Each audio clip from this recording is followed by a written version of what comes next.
It's finally here! Become the main character! Hasbro sent me a package. I know, I'm just as surprised as you are. Shabba-dooba touch to henshin. Fabulous foam secrets were revealed to me the moment I got my knife and said henshin. Oh, there's actually lots of stuff in here. Well, that has to go somewhere. Every squad needs a role. The NERF REBEL OPS Ammohawk, because it's got a mohawk made of ammo. Good one, Hasbro. The NERF REBEL OPS Dead Eye. Some inbox, these are the Neo Strike 2. So these are like the new version of the glasses. I love the glasses from the Wilder Toys. And of course, the one thing we all care about, the freaking Doom Cannon. Oh my God, it's so big and beautiful. Big, beautiful blaster. All right, well, as much as I want to dig into this one, we do have two other blasters we have to take a look at.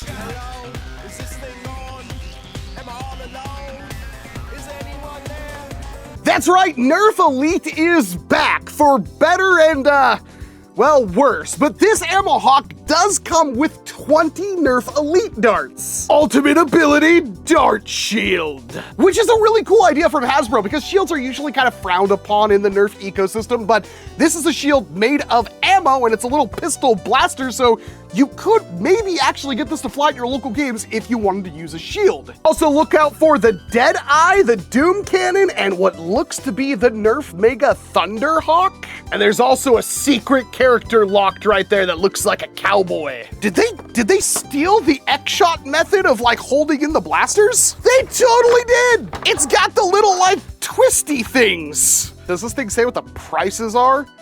No, of course not. But I do believe this is a $15 pack here, which seems slightly too expensive, but that's my opinion. In the package, you get 20 NERF Elite darts, a thing, and the blaster with the thing attached. And for those of you wondering, yeah, this is, it's pretty thin plastic. There's very, very little detail or anything on this. A little bit of paint right here, a little bit of paint right there. We do have some side rails that look peculiar. We'll have to test if those are standard NERF Elite rails. Up here at the front, you have 4 barrels for 4 NERF Elite darts. This is a smart AR blaster. So you load in all 4 of those, you can prime this thing, fire it, prime it, and fire it, repeat that 4 times, and then you'll have to reload again. Let's face it, this is a NERF Zombiestrike Quadrot. Right behind that, we do have the side rails. Along the top, we do have a long rail right there, and we do have not really sights, but I guess you could call them that. We do have a firing trigger here, and under all that, we've got a knuckle guard with another rail on it. Grip is perfectly comfortable, although if you have massive monkey hands, this may not work for you. Our shield attachments here actually click and rotate and kind of can stay in any position you need them to. Pretty stiff, actually. Phrasing? And they just have this plastic piece right there that snaps on to the rail. You can knock them off. It does take a considerable amount of force though. So we can put them on like that and have that going on, or give the Ammohawk its name and give it an Ammo Mohawk. Oh, there's even a little rail right there I didn't notice, so you can actually do this too. There's actually a lot of options for that on this blaster, which I dig. Oh, you've been away for too long. Now these are, just gonna be normal Elite darts. They are a slightly different color, but these are NERF Elite darts, so you're not gonna be able to hit anything with them, which means your range is gonna vary considerably, but they are a standard 50 caliber foam dart and they will be usable on pretty much anything. What I wanna know is, will this ruin my dart? It is kind of a tight fit, to be perfectly honest.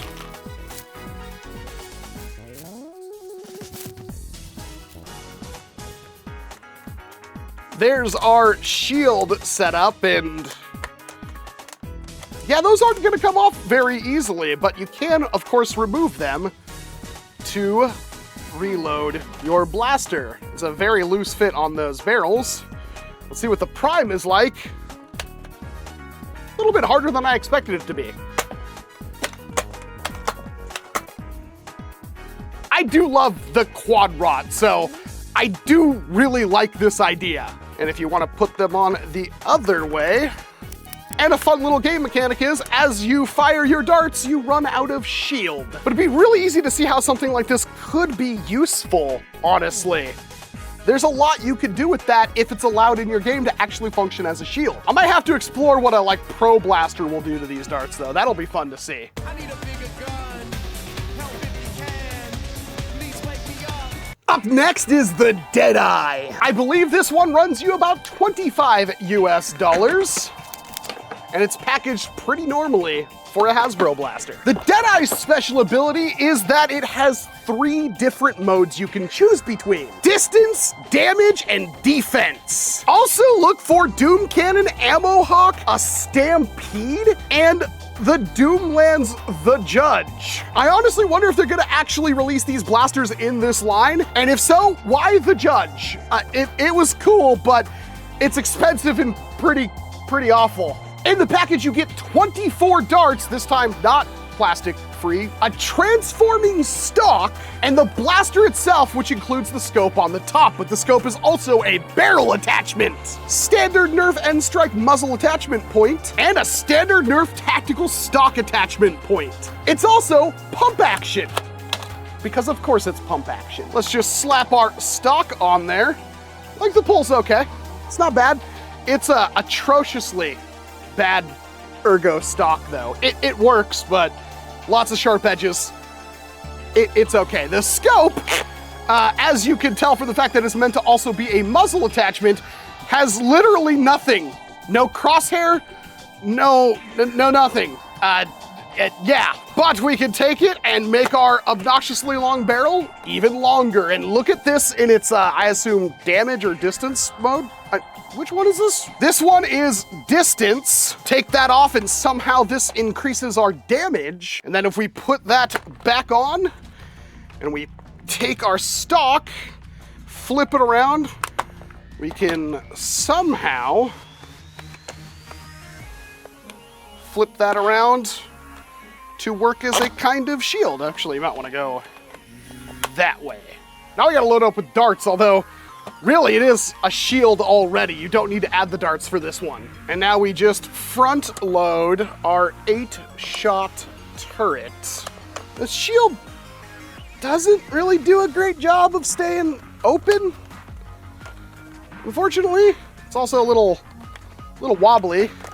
Pump that back. It's an incredibly short draw, although it does have auto return. Doesn't have slam fire. I'm gonna hold the trigger down. I guess does, but doesn't feel right. There's paint detailing here and paint details even on the other side. The grip is very much similar to the Ammohawk. It even has the knuckle guard with a rail and another rail and a rail up here and your muzzle and a sling attachment point. A lot of stuff going on with this blaster, including some, again, what you would probably call sights. But the build quality is, again, really thin, waxy plastic. This is not what I expect with like Nerf Elite Standard. This is definitely cutting some corners. Of course, adding this as a barrel doesn't do anything for your blaster. In fact, it would probably harm your distance. But there is a good amount of play value with what you get here. Not to sound cliche, but this world sucks. And while the other blasters are a little bit derivative, this thing is kind of entirely new. We'll get to that, but this is the main attraction here, the Doom Cannon.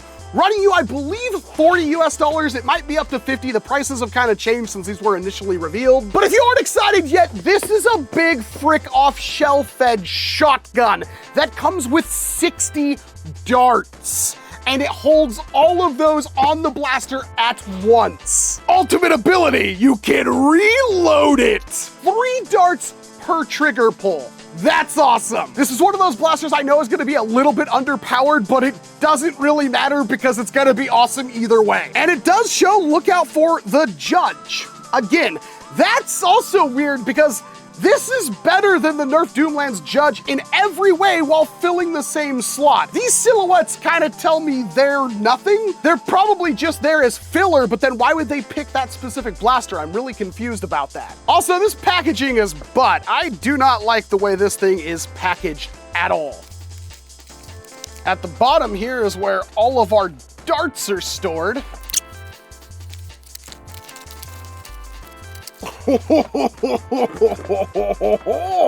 Devilish laugh. Give me my blaster.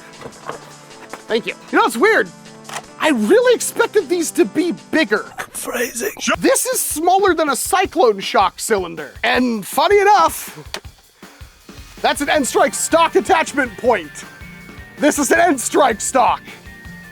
This thing's huge. Definitely not really meant for shouldering. You kinda can, but it's slanted a little bit weird. This fits my head perfectly.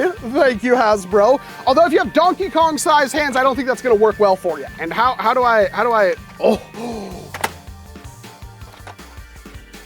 That felt real good. All right, yeah, I got distracted going over the blaster. We do have our muzzle right here. No, N-Strike muzzle attachment point. It's a big hole for 3 darts. Phrasing, boom! Inappropriate. This little guy right here is how you open up your breech. It is spring loaded. There's a shell already included in there. Put that back in there. Very, very easy to load. Below that, we got our priming grip. It's geared, which makes it very easy to prime. And then along the top of the blaster, we do have all of our super shells. They have spring-loaded indents to keep them in place. They will spin, and you could probably knock these out if you tried hard enough, but as you saw, it took a considerable amount of force. And now we get to load all of our super shells. 5 of them.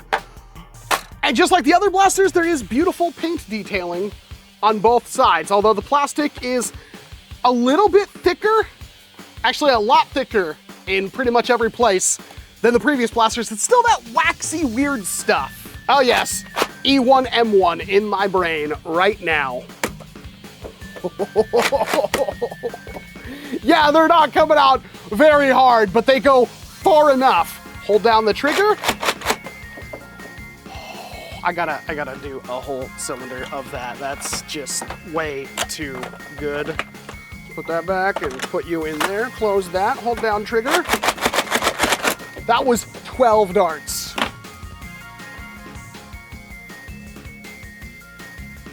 That would warm even the coldest, deadest Nerfer heart out there.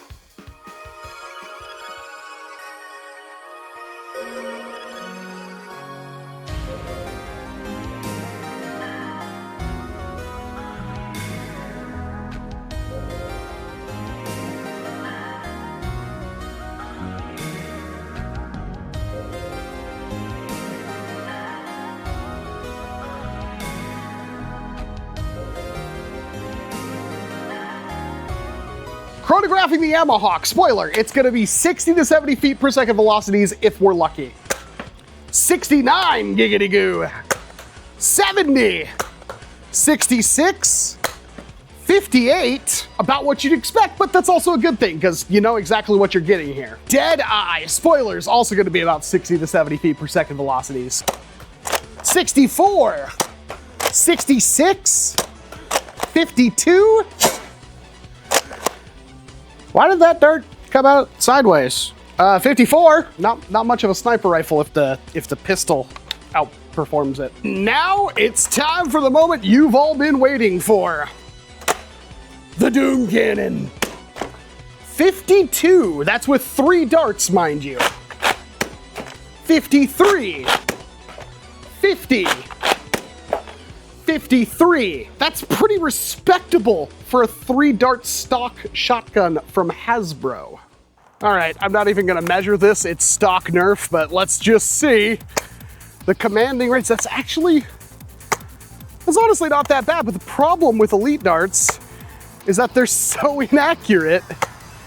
Your ranges and accuracy are completely random. All right, Doom Cannon time. Yep, even less. It's rough. But it's a pretty decent spread, all things considered. Let's swap this out. Let's see what Slamfire gets us. So you put a little bit of an angle on it. you can really rain darts down. That would be incredibly hard to deal with, especially in close quarters. Although this thing's so big, it's gonna be unwieldy to use in close quarters. Just for funsies. That's really quick to reload.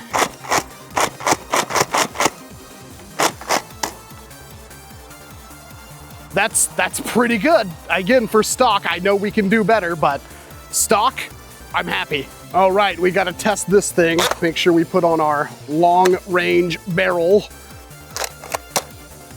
That dart didn't even come out. Really? There we go. Oh.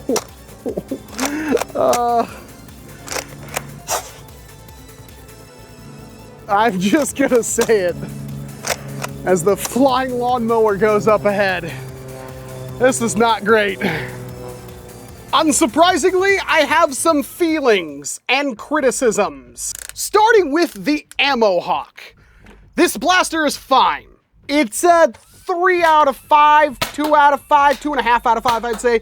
There's nothing unsurprising about this. It is small and inoffensive. The Quadrot is a good blaster design. This is like one of the only smart AR blasters I think actually works extremely well. It being smart AR does mean it has very limited mod potential, although it might fare well as a single shot blaster, but not much point doing that. But I think the ammo shielding on this thing is actually really cool. I honestly like this setup. You could offhand this as a little dart buckler to block darts that come towards you. And these rail attachments can go on your other Nerf blasters. And while I think it's absurd that Nerf has still not adapted the Picatinny rail to any blaster for whatever reason they feel is good, their standard Nerf attachments will work just fine. In fact, these rails work better than normal for standard Nerf attachments. This is honestly a really fun little pistol to use. It's not a sidearm, you can't use it one-handed or anything like that, but it is a fun blaster that offers some utility, even though we're kind of retreading old ground here. This one kind of breaks my heart because the idea of the Dead Eye and the look of the overall blaster and the features it gives really gave me hope that I was going to like this thing, but there's quite a few problems with it. I could have a lemon, although this was sent to me by Hasbro themselves. This one could just not be good out of the factory. My first problem is the pump.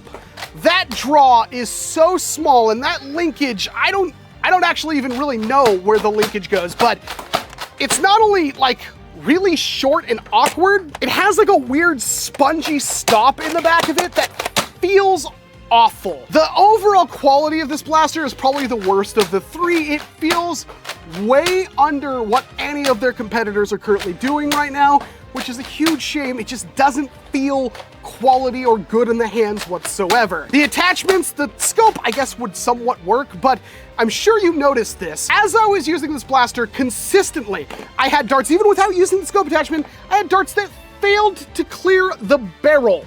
I had darts that came out sideways and backwards. My ranges were very, very poor for a stock Nerf blaster, and that's saying a lot because these things are always going to be about 60 to 70 feet per second. This was hitting mid 50s to maybe low 60s. I also feel like the stock attachment, it makes a poor stock. It also makes a very poor shield. There doesn't seem to be any mechanism for this to pin in place when it's fully opened up or anything like that, and the quality is just kind of abysmal. This blaster, even if it worked right, I don't feel like this is one you would ever really want to buy for anything other than the attachments. And that's heartbreaking to say because it could have just been another Eaglepoint from the Elite 2.0 line, which I know was a fan favorite blaster, even if I wasn't super hot on it. Pump action's cool. It does have slam fire, but I would seriously avoid this blaster unless you see it on deep discount and you really want it to complete your Rebel Ops collection. I'm not gonna say it's a 0, I'm gonna say it's more like a 1.5 out of 5. It just let me down pretty bad, this one. That's just unacceptable. And of course, swinging wildly away from that, the only blaster that I honestly truly cared about, and the only blaster I see Nerf even coming out with in 2026 that's worth anything, and that is the Doom Cannon. First things first though, Hasbro kind of cheated a little bit with this one. I already saw a picture that was posted by Clowny. I'll have it up in the, in the camera, that this thing is basically just a clone of the Nerf rival Artemis internally. It's very, very similar, if not almost exactly the same. They just put this front end thing on. There's nothing inherently wrong with that. It's just, yeah, it's retreading old ground once again. However, in this configuration, I feel like that's worthy of having. Everything this blaster says it's gonna do on the box, it does just fine. That being said, stock Nerf shotgun. I do feel like this is underpowered compared to the Trilogy, but it's about the same as the Sledgefire stock. And I'm gonna say that this is, I think, the best stock Nerf shotgun we've ever gotten. The cylinders are fantastic. The reload is swift. The amount of ammo you can have on board is amazing. There's some minor customization, no rails or anything like that. I feel like they could have put side rails if they wanted to, especially somewhere up here so you can have this thing kind of shouldered and have that optic or something on the side you look through, which would be super cool, and they didn't do that. Or have an angled rail adapter for that. But you can take off the stock, you can swap it out for a different one if you want to. Yeah, that's real good right there. It carries 60 darts on board and of course has slam fire, which with a shotgun just turns this thing into a room clearer. You're going to chew up other players that are in front of this thing, assuming they're within like 25 feet with an angle. The saving grace of a platform like this is that you could probably put an air tank into it. You could utilize the pump with an actual internal pump with an air tank, or you could just bypass all of that, put in a compressor, put in a big air tank, and have yourself a really good time. This blaster, I think, will be pretty heavily modified by people going forward in a wide variety of ways. Speaking of which, this was sent to me in an email and it will be released apparently, I don't know through what channels, in a couple of weeks, but they're going to release the CAD files for the super shells. I guess that means they probably don't plan on selling these separately, although you do get 5 of them, which is more than enough in my opinion. And the CAD file thing could mean standard 3D printing STLs where they're not really meant to be modified or anything like that. They don't have the proper geometry when you open them up in any kind of editing software. But if they include the step files, which are completely editable, that could lead to a lot of fun things. But the long and short of it is, they are at least releasing a way for you to get more cylinders out of this thing if you have a 3D printer or know somebody who has one. Not that I think that would have stopped the hobby from doing it anyway, and I'm sure they still will. But most importantly, the Doom Cannon is fun. Big blasters that do silly things, much like the Nerf Destiny Yowlerhorn. It's just awesome. It's a feeling you just kind of have to appreciate. It's huge, it dumps darts, it feels really good to reload. That's pretty much all you want. The Doom Cannon isn't going to set your world on fire if you've completely abandoned the Nerf ecosystem. You've already gone on to short darts and high performance blasters, and there's no harm with that. This blaster wasn't made for you, it was made for, let's face it, children. And the only reason an adult would be taking a look at it is to modify the bejesus out of it. Hasbro, you are the biggest by far. Nerf is the biggest by far. Please treat this brand with some respect. I just, like, the quality is down, the prices are about the same, and the blasters are all like they had very little R&D put into them. They didn't really seek out to do anything special, and that's disappointing. But I will take the Doom Cannon. Thank you very much for that one.